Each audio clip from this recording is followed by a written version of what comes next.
ഒരു revenge 1v4 കണ്ടാലോ വിത്ത് മലയാളി സ്ക്വാഡുമായിട്ട്. അത് എൻ്റെ ഓപ്പോസിറ്റ് ഇരിക്കുന്നത് എനിമി മലയാളി സ്ക്വാഡാണ്, ഫുൾ സ്ക്വാഡാണ് അമ്മാർ. എൻ്റെ ഒരു കഴപ്പ് കാരണം ഞാൻ അമ്മാരനെ ഞെക്കി വിടുന്നതാണ് സത്യം പറഞ്ഞത്. അപ്പോൾ അതെനിക്ക് പൊളിഞ്ഞ് ഇതിനെ തിരിച്ച് ഞാൻ റിട്ടേൺ പോയിട്ട് അമ്മാരെ 1v4 അടിക്കുന്നതാണ്.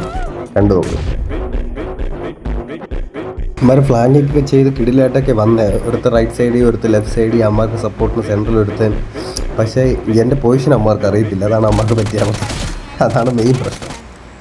ഇനിയിപ്പോൾ നോക്കണം, ഒരുത്ത ഇപ്പോൾ ജനലിൽ കൂടി ചാടിയപ്പോൾ അവനെ വളരെ സ്പ്ലിറ്റ് സെക്കൻഡിലാണ് അവൻ നോക്കാക്കുന്നത്. കണ്ടോ? ഇനിയുള്ള 2 പേരാ, ബാക്കി നിങ്ങൾ കണ്ടോ.